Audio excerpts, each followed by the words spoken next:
बड़ा सुंदर प्रसंग है। श्री करमेती बाई जी, ऐसा स्वरूप है प्रभु की आसक्ति का, इनका आश्चर्य होता है। ऐसा तो केवल भगवत अवतारी महापुरुषों में ही प्रेम होता है। कैसा समर्पण प्रभु के प्रति, कैसा त्याग। और ये हुआ है भगवत चर्चा श्रवण से। शेखावत राजा की पुरोहित श्री परशुराम जी की पुत्री थी। इनका निवास स्थान खंडेला राजस्थान। अब परशुराम जी अधिकतर भगवत चर्चा ही करते रहते थे। भगवत नाम कीर्तन, भगवत चर्चा का प्रभाव होता है। अब प्रगट भी उन्हीं से हुई और बचपन से बैठ करके भगवत चर्चा सुनती रही। कैसे कोई बच पाएगा? भगवत चर्चा नियम से सुने और महाभागवत के घर में जन्म हुआ, कैसे कोई बिना भक्ति के रह सकता है?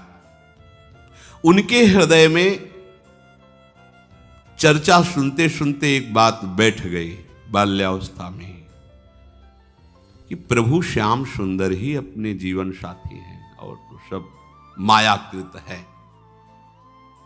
पर क्या है कि लोक व्यवहार का, समाज में जीने का बड़े बड़े विद्वान आदर करते हैं। कैसे जिया? ठीक है, वो अंदर का भाव, पर बाहर से तो पहले क्या था कि हमारी पुत्री पवित्र रहे और इसका जीवन पवित्रता पूर्वक निर्वाह हो, इसलिए यौवन अवस्था के आने के पहले ही ब्याह कर दिया जाता था। ब्याह होके वो ससुराल नहीं जाती थी, माता पिता के पास ही रहती थी। अभी किशोर अवस्था की तरफ पदार्पण हुआ और ब्याह हो गया, निश्चित हो गया तुम्हारा पति ब्याह। अब अपने मन को एक सही रास्ते पर, सही दिशा पे चलाना है। पति पत्नी का संयोग नहीं, वो जब यौवन अवस्था के 18-20 इस पे गौना होगा, पर ब्याह 10-12 इतने पे ही हो जाता था, क्योंकि वो पवित्र बनी रहे, उसकी मन की धरा एक धर्म पूर्वक चले, ऐसी पहली मर्यादा थी। ऐसा ही करमेती बाई के साथ हुआ।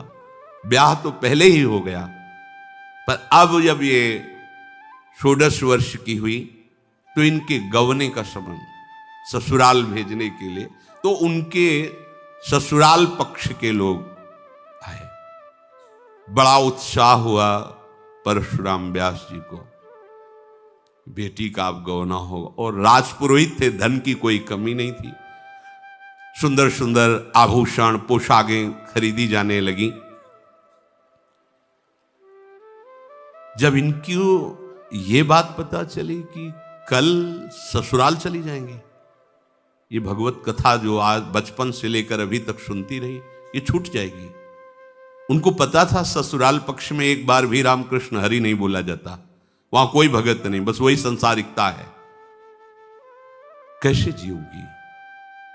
प्रभु की चर्चा नहीं। ये व्यास जी चर्चा करते थे, इसलिए संतों का आगमन होता रहता था, तो दिन भर भगवत चर्चा चलती थी। परशुराम जी चर्चा बंद किए तो संतजन परस्पर चर्चा कर रहे। बच्चेपन से सुनती रही, अनुराग इतना श्री कृष्ण से बढ़ गया था कि अब चर्चा के बिना जी नहीं सकती। बावरो सो रस में फिरे खोजत नेह की बात, बावरा पंचा कोई प्यारे की बस बात सुनाता रहे। ये प्रेमी जन ही जानते हैं।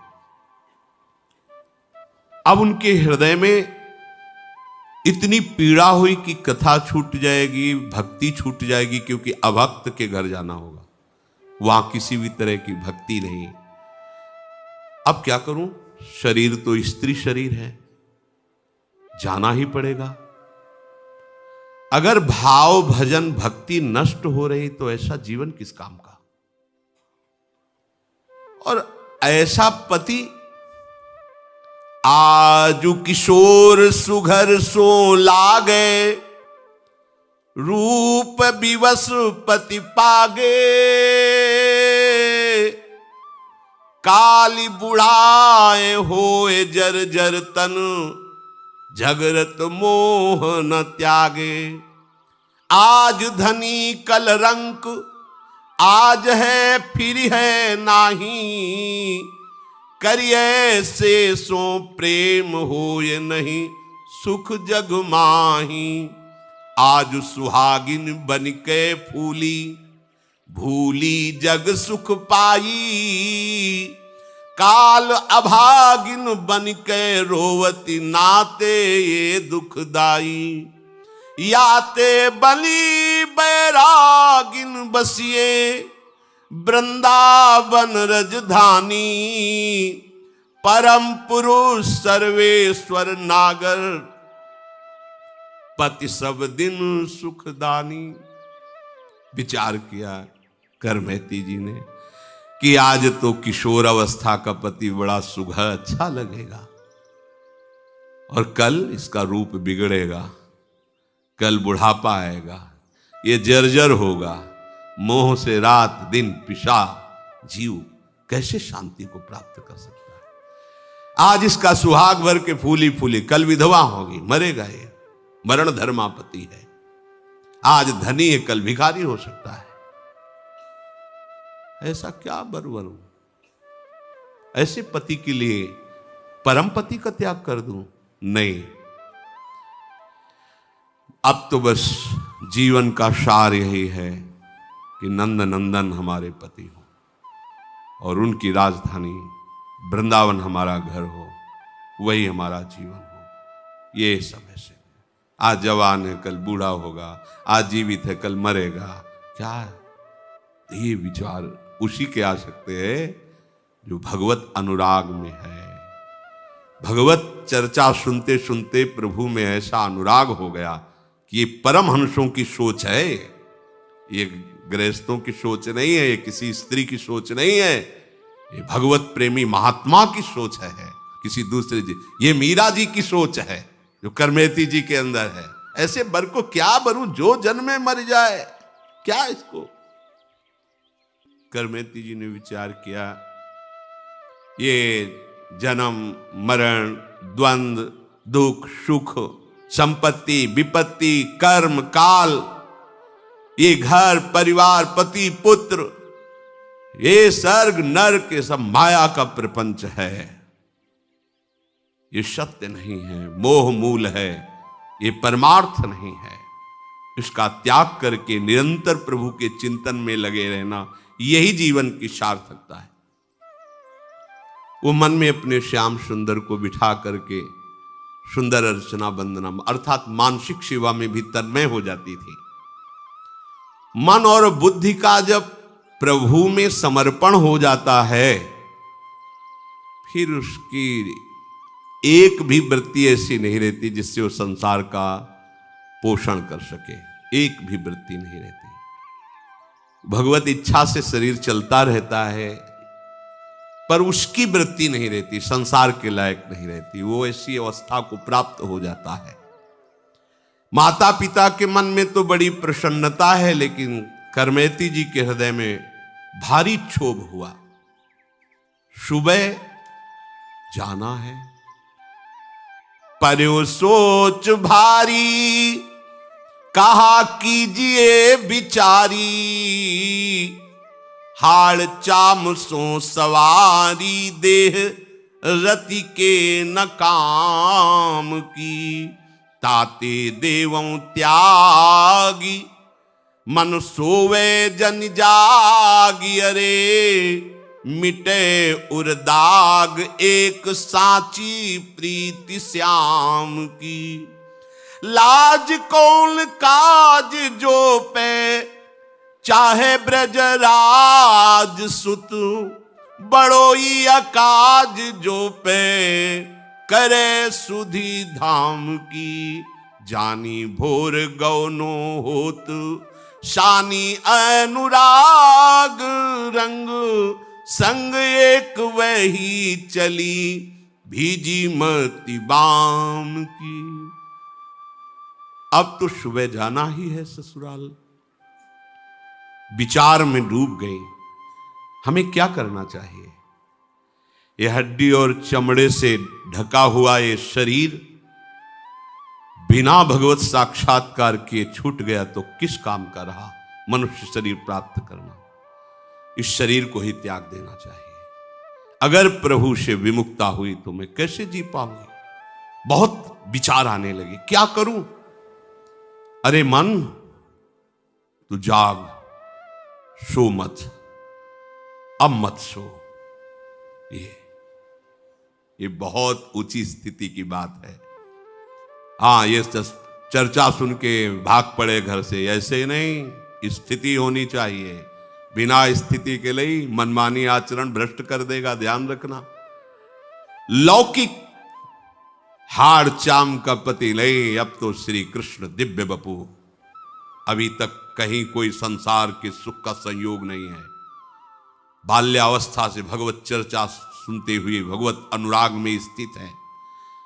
हृदय में निश्चय कर लिया, अब हमारे जीवन का उद्देश्य केवल श्री कृष्ण है।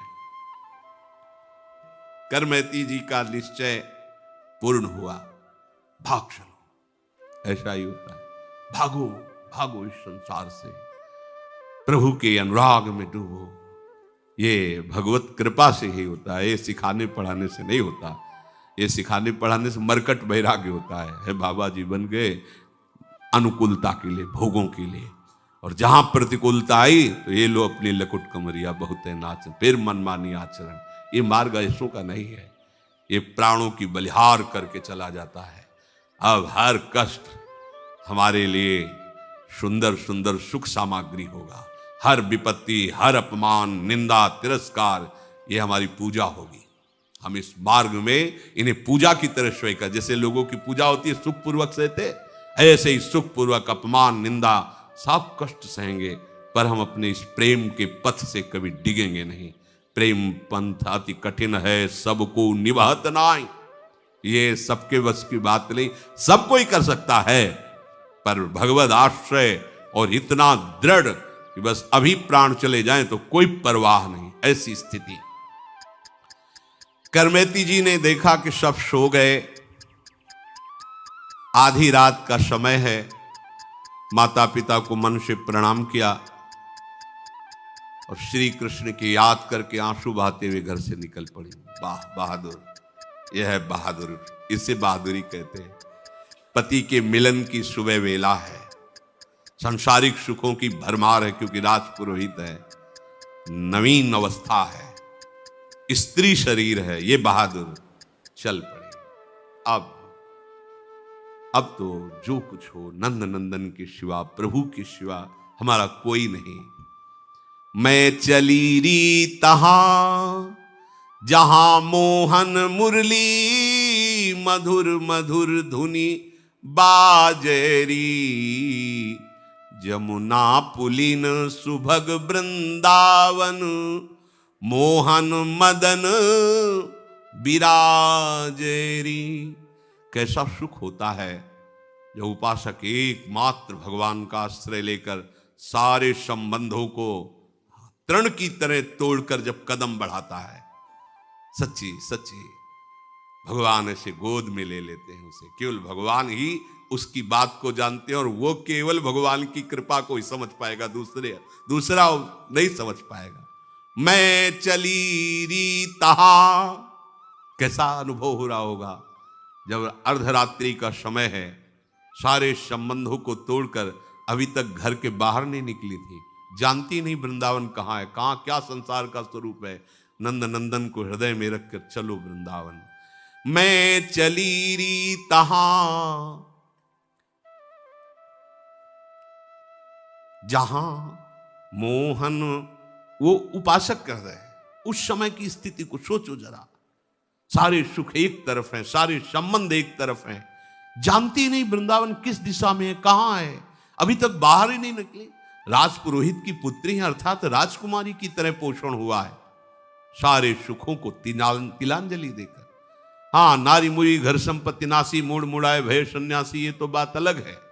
विपत्तियां हैं, बड़ी समस्याएं हैं, चलो एक मार्ग है, बाबा जी बन जाते हैं, खाने पीने की मौज रहेगी, कोई मेहनत नहीं करना, बड़ा मस्ती, चार प्रणाम करेंगे। ये सब ये इन पथिकों का मार्ग है जिन्होंने ब्रह्मादिक के भोगों को भी ठुकरा दिया।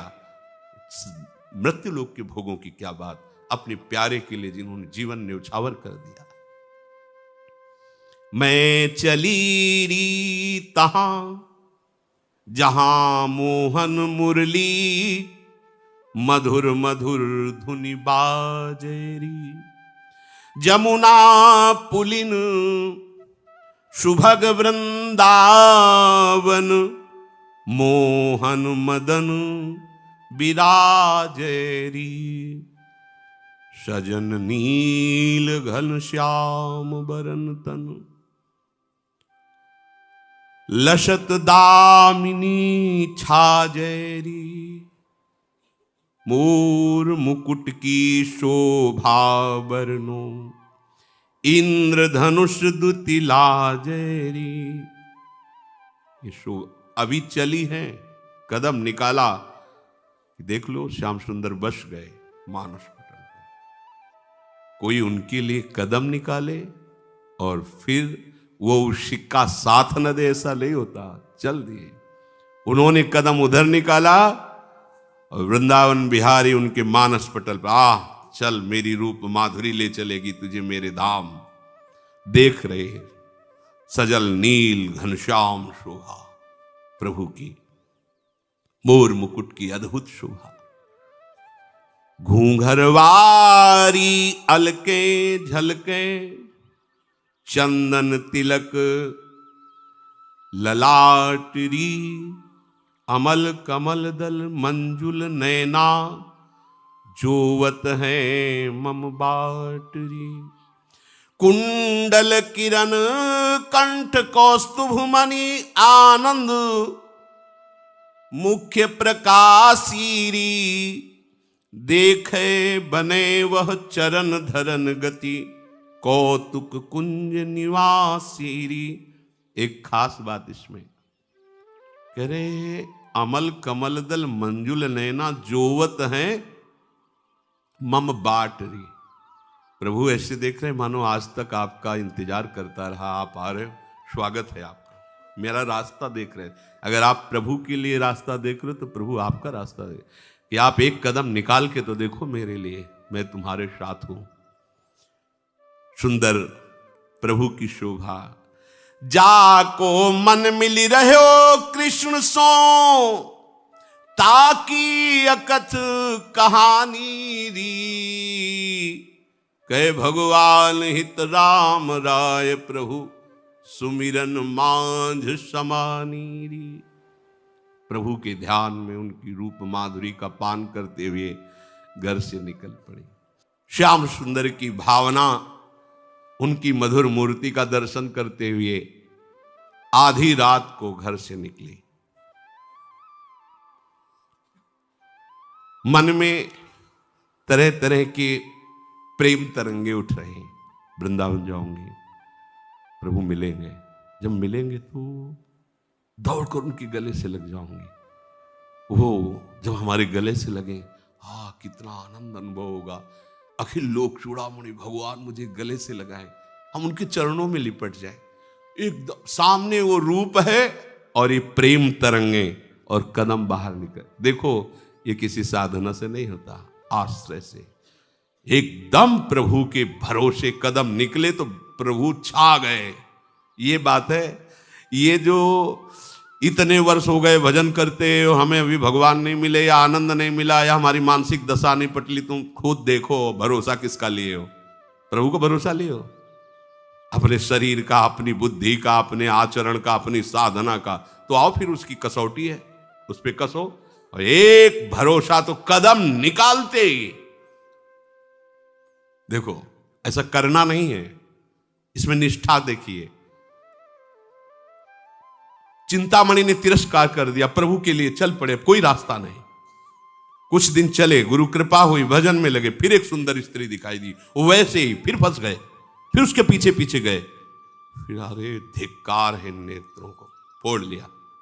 ये अनुकरणीय बात नहीं करे, यहां निष्ठा की बात देखनी है। बस इन्हीं नेत्रों ने तो मुझे प्रभु से विलग किया, चल दी। कोई साधना करनी पड़ी, हाथ पकड़ लिया, जे भी गिरे गिरे क्या, वो प्रभु अनुभव कराला था, हाथ पकड़ के निकाल। और वो विचार करें, इतना लंबा हाथ किसका हो सकता है जो मुझे कुएं से निकाल ले हाथ पकड़ के? अजान बाहु तो भगवान ही हो सकते। अब वो ऐसे पकड़ने कोई भगवान छुड़ा ले? हाँ, बोले ठीक है छुड़ा लो। हाथ छुड़ा करके तो तुम जा सकते हो, नौ किशोर हो, मेरी इतनी सामर्थ्य का है। पर हम तुमको भी कह रहे हैं, कि तुम मेरे हृदय से निकल के दिखाओ तो तुम्हें फिर हम जाने बड़े बलवान हो तुम।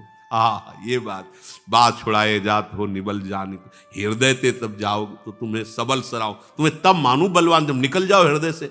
अब आज ये स्थिति हृदय में श्याम सुंदर बसे हैं, प्रेम तरंगों में कदम बढ़ते चले जा रहे हैं। वृंदावन की किधर है कुछ पता ले, वही ले जा रहे, आंखें फोड़ ली, हाथ पकड़ के वृंदावन ले जा रहे हैं। भाव में ठाकुर जी बसे, ले जा रहे। कभी वृंदावन नहीं गई, कभी कोई रास्ता नहीं जानती, नगर का रास्ता नहीं जानती, राजकुमारी की तरह पालकी में चलने वाली राजपुरोहित की पुत्री हैं। अब प्रातः काल इनका नियम था, जब ये शैया से उठती थी तो प्रभु के मधुर नामों का उच्चारण करती। ये भक्तों का स्वभाव होता है। जैसे विभीषण जी उठे तो प्रभु का नाम कीर्तन, हनुमान जी को पता चल गया महाभागवत है, क्योंकि उठते ही नाम उच्चारण करना ये महाभागवत का लक्षण होता है। कोई आवाज ही कमरे से नहीं आई। उनकी मां का नियम था, जैसे कुछ लोगों के अलार्म की घंटी की आवाज से नेत्र खुलते, उनकी मां के नेत्र खुलते थे करमेती बाई के नाम कीर्तन से। आज नाम कीर्तन ही नहीं। सोचा रिश्ते नातेदार आए, शायद वो विलंब से सोई होंगी। वहां कमरे में गई तो करमेती बाई नहीं। अब तो हलचल हुई हृदय में कि रिश्ते नातेदार, अब पूरी खोज पूरे घर में नहीं, हाहाकार मच गया। करमेती कहां गई पता नहीं। माता पिता को बड़ा दुख हुआ, सबसे बड़ा दुख की ससुराल वाले क्या उत्तर, लड़की भाग गई, कहां भाग गई, किसके साथ भाग गई, क्या कैसे उत्तर। ये लोक व्यवहार बड़ा विचित्र होता है। उन्होंने जहां तहां ढूंढा, पूरे नगर में बहुत से दूतों को दौड़ाया, क्योंकि राजपुरोहित थे। सूचना तुरंत, राजा के राज सैनिक भी लग गए, तुरंत खोज की, क्योंकि मतलब ये सबसे बड़ा अपमान लोक में माना जाता है कि ससुराल वाले लिवाने और लड़की भाग गई। अब ये प्रमाण कैसे दे कि श्री कृष्ण को लेके भागी है या संसार के राग, कौन उनको बतावे। ससुराल वाले वैसे ही भक्त नहीं थे। करमेती बाई जी ने देखा कि राज सैनिक घोड़ों से आते दिखाई। उनको लगा कि पिताजी का ही ये भाव होगा, क्योंकि उनके सब अनुकूल हैं राजा, तो सब सैनिक मुझे ही ढूंढने के लिए आ रहे होंगे। अब मुझे क्या करना चाहिए, ये तो बिल्कुल समीप आ रहे हैं। तो वहीं एक मरा हुआ ऊंट का कंकाल था, ऐसे गीधों ने मांस खा लिया था, चमड़े से ऐसे ढका हुआ कंकाल, अंदर पूरा पोला हो चुका था, सियार गीधों ने मांस खा लिया था, भारी दुर्गंध। अब भागने का अवसर नहीं, क्योंकि राज सैनिक घोड़ों से आ रहे हैं, तो उसी के अंदर घुस गई। मरे हुए ऊंट के ऊपर पूरी चमड़ी लगी हुई है, अंदर का मांस गीध और सियार कुत्तों ने खा डाला है, भारी दुर्गंध, उसमें घुस गई। देखो कैसी श्री कृष्ण मिलन की चाह।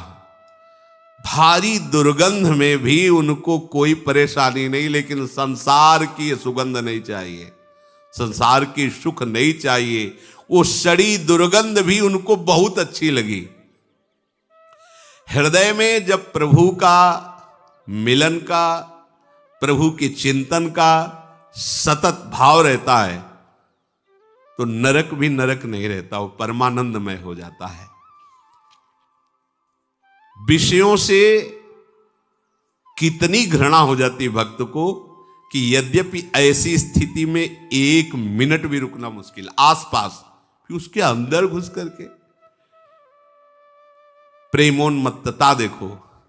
अभी बालिका ही कही जा सकती, 16 वर्ष की अवस्था है, इतनी भारी दुर्गंध में वो बैठी। ये भगवान की भक्ति का प्रभाव होता है कि विष भी अमृत बन जाता है, आग भी चंदन की तरह शीतल हो जाती है। और यहां दुर्गंध में उनको जानते हो क्यों दुर्गंध नहीं लगी, क्योंकि मानस पटल पर श्री कृष्ण और घ्राणेंद्री श्री कृष्ण की सुगंध में मतवाली है, बिल्कुल दुर्गंध नहीं आ रही, आराम से उसके अंदर छुपी बैठी। 3 दिन 3 रात्रि ऊंट के खोल में, क्योंकि बराबर कर्मचारी जो राजकीय हैं वो खोज रहे हैं, अगर कहीं भागी तो पकड़ी जाएंगी। 3 दिन 3 रात, गजब की बात है। उस भारी दुर्गंध अंदर, अच्छा वहां कोई खोज नहीं सकता, कोई सोच भी नहीं सकता कि इसके अंदर करमेती वायु, कैसे कोई ऐसे, वहां तो आसपास कोई नहीं जाएगा, भारी दुर्गंध है। बीते 3 दिन वा करंक ही में संक नहीं, बंक प्रीति रीति ये कैसे करी गाइए। आयो को संग ताही संग गंग तीर आई, तहां सो अनहाई दे भूषण बन आइए। ढूंढत परशुराम पिता मधुपुरी आए, पतेले बताए जाए माथुर मिलाइए। सघन विपिन ब्रह्म कुंड पर बर एक, चढ़ी करी देखी भूमि असुआ भिजाइए। करमेती जी ऊंट के कंकाल में 3 दिन 3 रात व्यतीत की, भूख प्यास दुर्गंध सबसे। यहां क्या हालत है अपनी, प्रभु को क्षण क्षण में आदेश करते रहते हैं, ये व्यवस्था, ये व्यवस्था, ये अनुकूलता, वो प्रतिकूलता। क्या हमारी भक्ति है। महापुरुषों के चरित्र सुनने से अहंकार का चकनाचूर हो जाना निश्चित है। भक्त चरित्र यही, अहंकार को मिटाने के लिए भक्त संग, भक्त वाणी, भक्त चरित्र, दूसरा कोई उपाय नहीं। तिनकी संगति रहते। अब क्या भक्ति अपनी इन महापुरुषों के आगे, देखो क्या भक्ति है। जैसे हम पहाड़ के नीचे खड़े हो ऐसे देखे तब लगेगा हम कि, ऐसे ही हमें लगता है हम बहुत लंबे चौड़े हैं, और जब हम पहाड़ के नीचे खड़े होते तब क्या लगता है, अरे हम क्या, ये पहाड़ हैं भक्ति के। 3 दिन 3 रात न खाना न पीना, भारी दुर्गंध में श्री कृष्ण अनुराग, श्री कृष्ण मिलन के लिए। यद्यपि हम लोगों ने इससे भी ज्यादा कष्ट सहा है। मां के गर्भ में 9 महीने जहां मलमूत्र और सब गंदे पदार्थों के बीच में रहे, पर हमको भान नहीं हो रहा। 9 महीने रहे, सब कोई रहे, कहां रहे अच्छे से पता है, पर वो माया के द्वारा विस्मृति है उस दुख की। फिर हम नया गर्भ बनाने की चेष्टा कर रहे हैं, ऐसे कर्म कर रहे हैं, फिर हमें पता नहीं किस योनि की मां के गर्भ में जाना पड़ेगा। सुअर कुत्ता क्या बनेंगे, होश ठिकाने कर लो। यहां का कोई कष्ट नहीं है यदि भजन हो रहा है। भजन नहीं हुआ तो यहां का सम्राट सुख भी सुख नहीं, वो दुख है। एक क्षण में सब मिटिया मेट हो जाने वाला है। अभी प्राण निकले क्या, सब धरा का धरा रह जाएगा। ऊंट के कंकाल में ही 3 दिन 3 रात व्यतीत हो गए। जरा भी दुख नहीं, जरा भी घृणा नहीं, जरा भी शंका नहीं, जरा भी शिकायत नहीं प्रभु से। क्यों? बोले ये प्रीति की बाकी रीति है। प्रेमी कभी अपने प्रीतम पर दोष दर्शन थोड़ी करता है। हम तो निकली आपके नाम पे और मुझे यहां रुकना पड़ रहा है ऊंट के ऐसे सड़े दुर्गंध युक्त उसके पेट में। कैसे कोई वर्णन कर सकता है इस बाकी रीति का, प्रेम की। 4थे दिन ऊंट के कंकाल से निकली, क्योंकि बराबर से ढूंढते ढूंढते हार गए। उसी समय वहीं से एक तीर्थ यात्रियों का दल निकला, नाम कीर्तन करते हुए। बड़ा सुख मिला, उनके पीछे पीछे लग गए। वो गंगा स्नान के लिए जा रहे थे। शोरों में गंगा जी विराजमान, उनके साथ वहां गई, गंगा स्नान किया। देखो भगवान का विधान, ऊंट के शरीर में रहे, गंगा स्नान किया।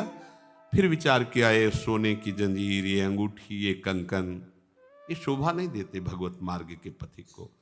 तो वही जो ब्राह्मण आदि तीर्थ पुरोहित होते हैं, उन्हीं को सब आभूषण जो कीमती सब उतार करके दे दिए। तहां से अनहाइदय भूषण बनाए। कैसे? वृंदावन में अब कोई श्रृंगार नहीं, जो भी सांसारिक कीमती वस्तुएं थी वहां तीर्थ पुरोहित को दे दिया। अब परशुराम जी ने विचार किया कि श्री कृष्ण की रूप माधुर्य वृंदावन बात सुनकर के वो विकल हो जाती थी, तो वो और कहीं नहीं जा सकती, वो वृंदावन ही जाएंगे। और ऐसा ही हुआ। गंगा स्नान करके वहां से पूछते हुए वृंदावन धाम की उन्होंने यात्रा की। और वृंदावन धाम में जो अच्छे आभूषण आते वही उतार देते, यहां के कपड़े भी उतार दिए। बड़े बड़े पत्ते बट वृक्ष के जैसे ऐसे उनको ऐसे शरीर पर गीली मिट्टी ऐसे पोत ली, ऐसे लगा ली। कैसा वैराग्य, गजब का वैराग्य। पत्ते से ऐसे शरीर के स्थानों को ढक करके रात दिन भजन में लगे। वृंदावन का उस समय वास अत्यंत दुर्लभ वास, क्योंकि सिंह, भेड़िया, चीते, मच्छर, सांप, बिच्छू, ये सब।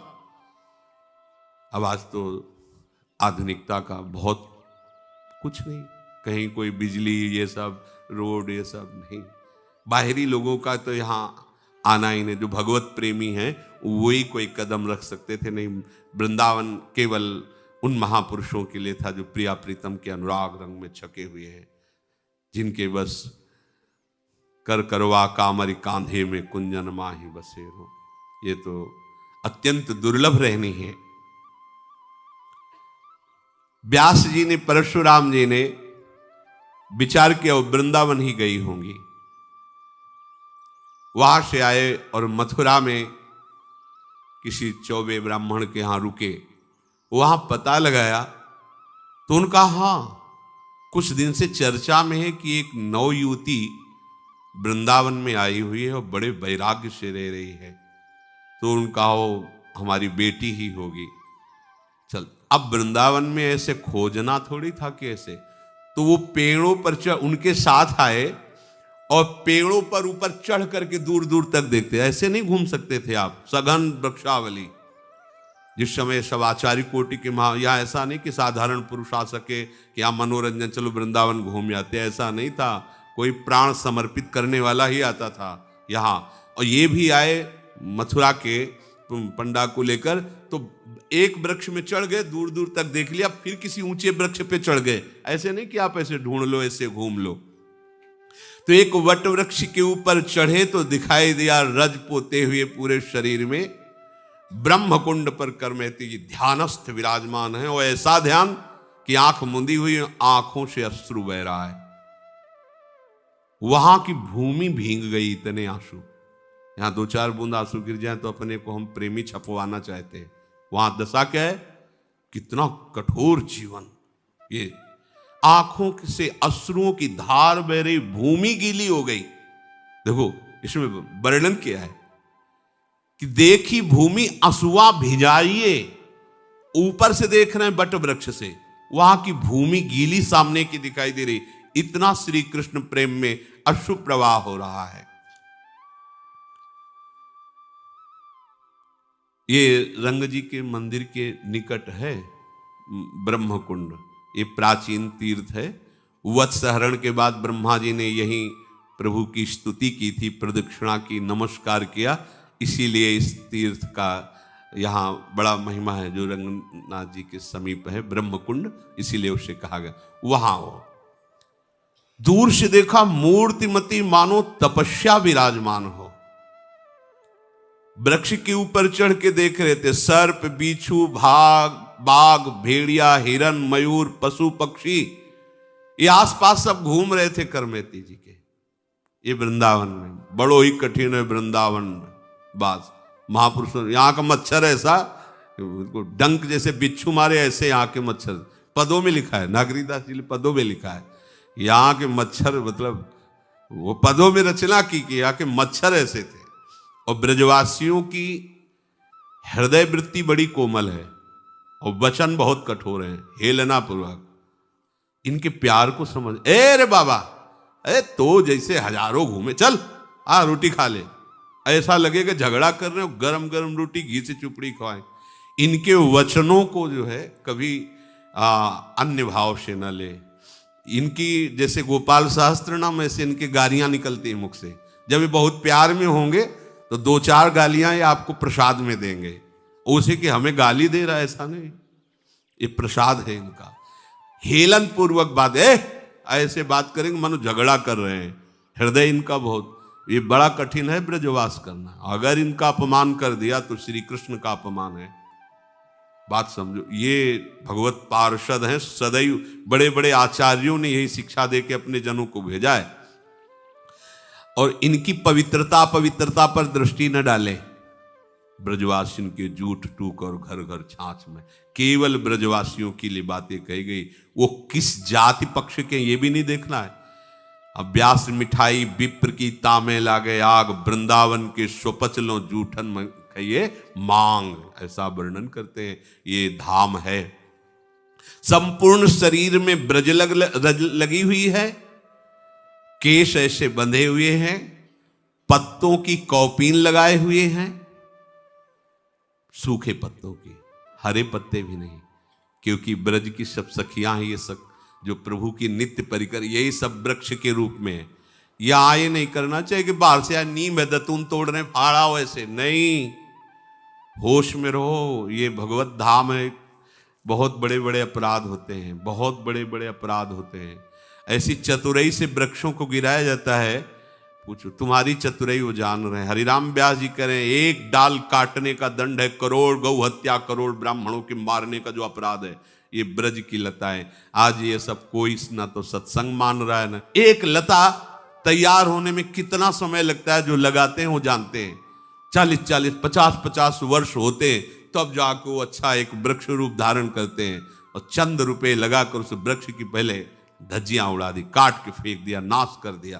कैसे जगह जगह दी, ना तो वृक्षों की कदर रह गई है, ना वृक्ष कोई लगा रहा है।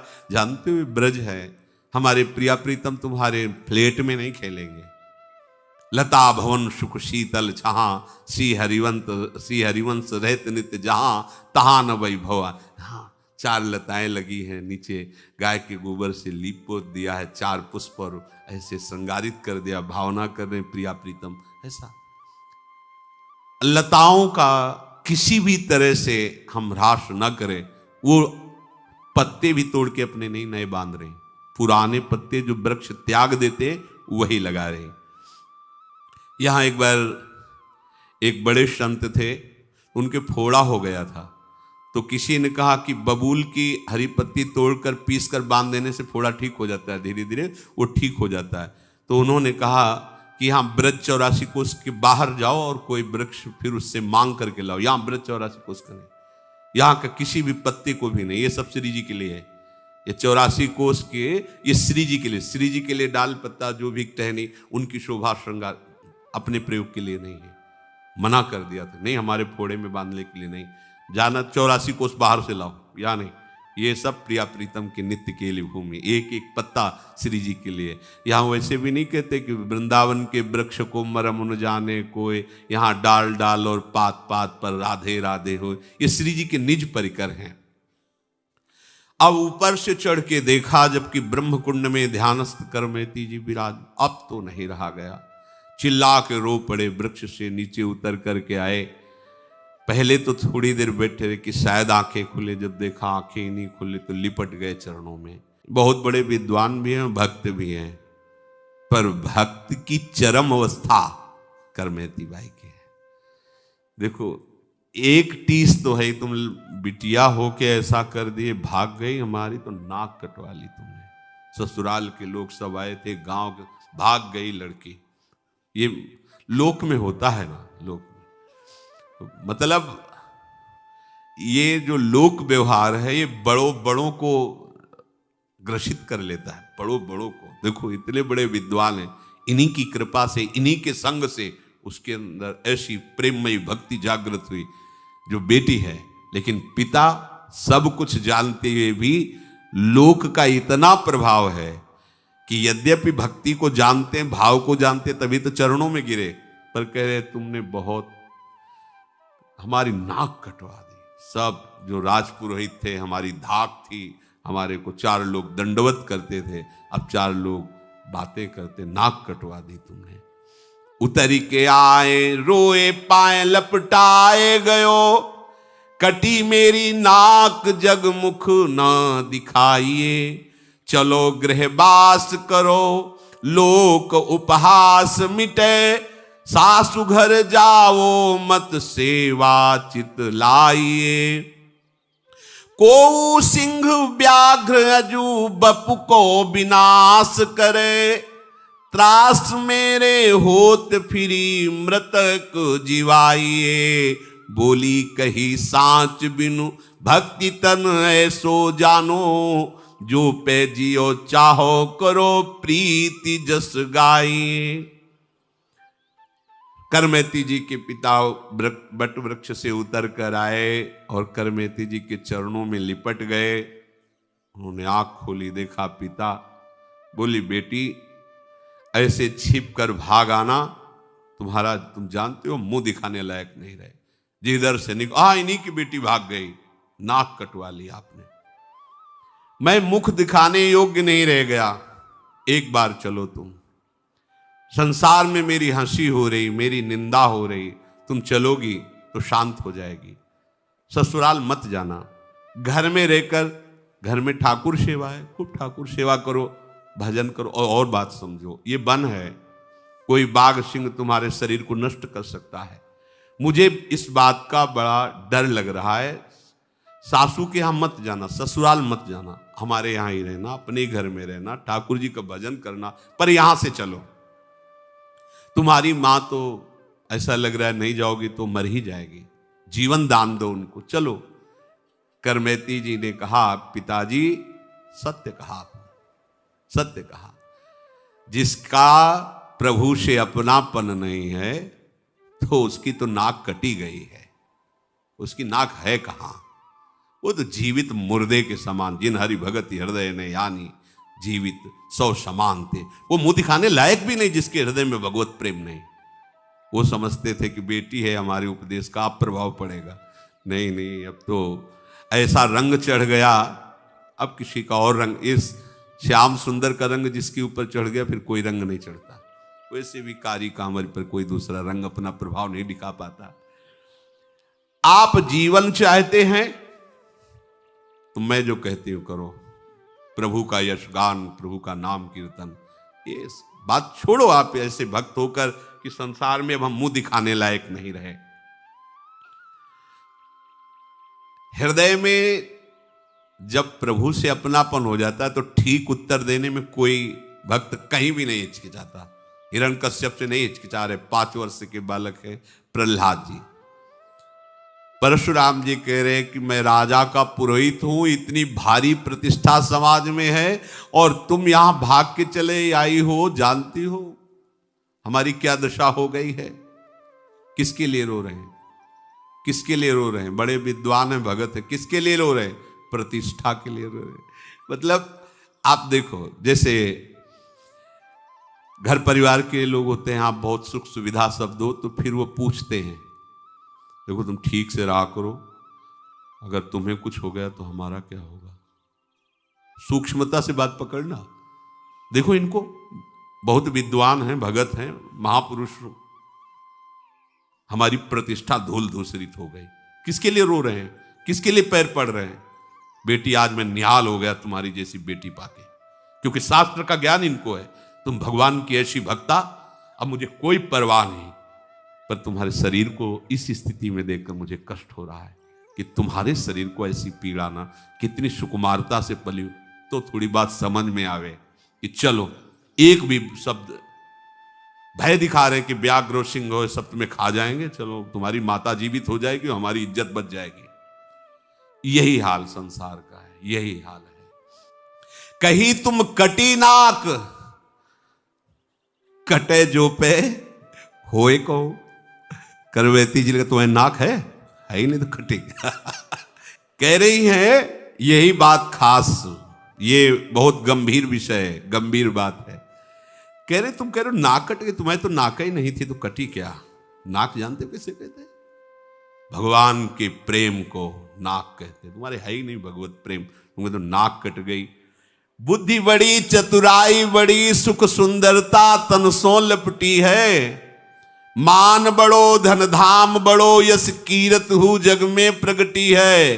झूमत द्वार गजेंद्र हजार, सुरेशहु ते कचुनाई घटी है। तुलसी का राम स्नेह बिना, मानो सुंदर नारी की नाक कटी है। अगर भक्ति नहीं है तो नक कटा तो वैसे ही हो, तुम्हारी नाक ही नहीं तो क्या तुम्हारी नाक कटेगी। कहीं तुम कटी नाक कटे जो पे होए कहूं, नाक एक भक्ति नाक लोक में न पाइए। बरस 50 लग विषय ही में वास कियो, तऊ ना उदास भय चबे को चबाइए। कैसा सुंदर उपदेश है। देखे सब भोग मैं न देखे, एक देखे श्याम, ताते तज काम तन सेवा में लगाइए, रात त्यों ज्यों प्रात होत ऐसे तम जात भयो, दयो लय स्वरूप प्रभु गयो ही आइए। करमेती बाई ने कहा कि आपने कहा मेरी नाक कट गई है, तो मुझे तो तुम्हारी नाक ही नहीं दिखाई दी अभी तक, तो कटेगी क्या, अर्थात तुम नाकवान हो ही नहीं। नाक कहते हैं भगवत प्रेम को, और वो तुम में दिखाई नहीं दिया। ये शुद्ध भक्ति की वाणी है, मोहग्रसित नहीं है।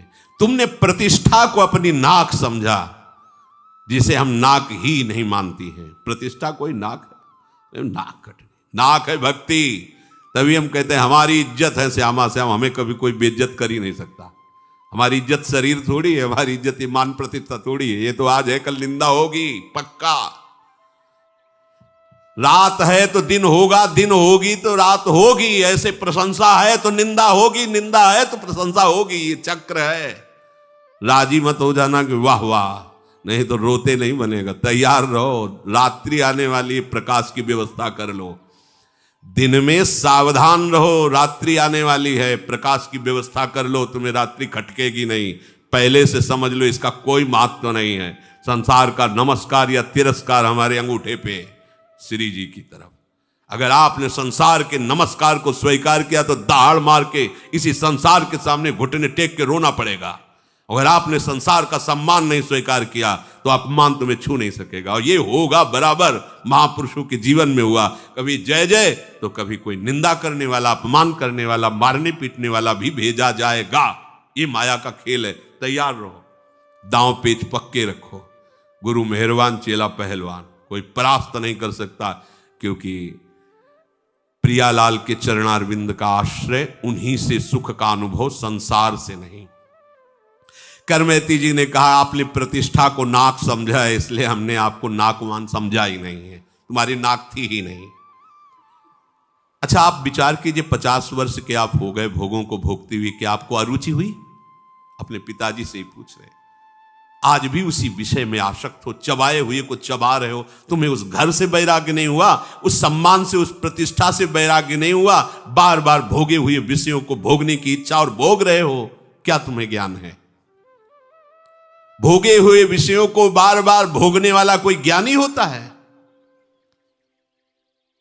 मैंने तो सब भोगों को देखा है, भोगा नहीं। करमेती बाई जी कह रहे हैं अब तो देखने की भी इच्छा नहीं रह गई है।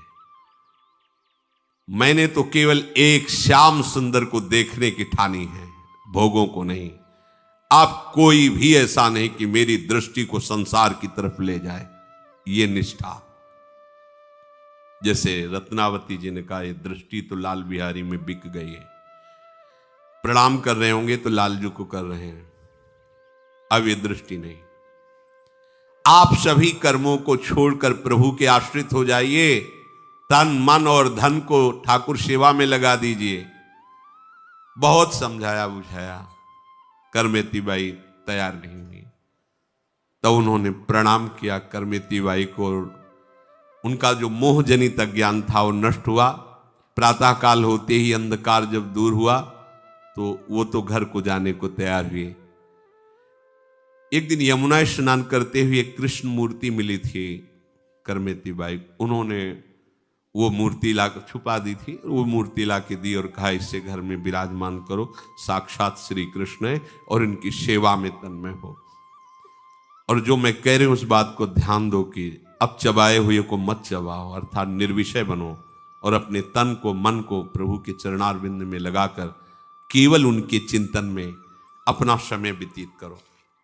उनके अंदर भी वैसा ही वो मूर्ति प्राप्त करके जे ही सेवा में लगे तो करमेती बाई के दर्शन और उनकी कृपा से उनकी चित्त वृत्ति का मोह नष्ट हो गया, जो संसार की तरफ अब तन्मय होने लगे। राज दरबार नहीं जाना, किसी से बात नहीं करना, आटो पैर प्रभु की सेवा में रहना। राजा ने जब प्रार्थना करवाई तो उन्होंने कहा अब एक दरबार हमें मिल गया, अब हम दूसरे के दरबार में नहीं जा सकते। वहीं से सब चलता था, साफ जवाब दे दिया। इतनी हिम्मत भक्त की ही होती है, दूसरे की नहीं होती। तो राजा नाराज नहीं हुआ, वो स्वयं चल के आया और जब देखा सेवा में मगन है साष्टांग प्रणाम किया और कहा आपको अब कभी दरबार आने की जरूरत नहीं, समय से सेवा यहाँ पहुँच जाया करेगी। करमेती बाई प्रभु श्री कृष्ण का चिंतन करते हुए अपने शरीर का वृंदावन में ही त्याग किया और नित्य सेवा में पहुंची। मैयासक्त मना पार, ये भगवद आसक्ति, ऐसा भक्त समस्त योगियों में, ज्ञानियों में, तपस्वियों में, कर्मकांडियों में सर्वश्रेष्ठ है, जो केवल प्रभु से प्यार करता है, केवल प्रभु के लिए जीता है, केवल प्रभु का भरोसा है। यहां केवल शब्द पर, अनन्यता पर ध्यान दीजिए। एकमात्र बहुत से जन्म अपने मनमानी में व्यतीत कर दिए, अब जितना बचा है उतना दे दो प्रभु को, ईमानदारी से दे दो। देख लो ना, ये भी खेल के देख लो, अलग अलग जुआ खेले हो, कभी पत्नी में पूरा जीवन, कभी धन में, कभी किसी नशा में, कभी और गंदे आचरणों, कई जन्म ऐसे चले गए हैं। एक जन्म, जितनी अवस्था अब आपकी है, जितनी में भी आप सुन रहे हो, इसे केवल प्रभु की अनन्यता में समर्पित कर दो, निहाल हो जाओगे। देखो भगवान प्रारंभ में सत्संग कि अगर वो अंतिम समय भगवत स्मरण नहीं बनता तो मैं उसका, मतलब मेरी तो बात बन गई। अपने लोगों को सोचना है मेरी बात बन गई, अब तो भगवद आश्रय ही हमारा जीवन है। और ये तभी माना जाएगा आप भगवद आश्रित हो जब केवल प्रभु का चिंतन, प्रभु का नाम, प्रभु का रूप, प्रभु की लीला, प्रभु का गुण, प्रभु के धाम, ये जीवन की परम सार्थकता है। शेष चर्चा आगे। श्री राधा वल्लभ लाल।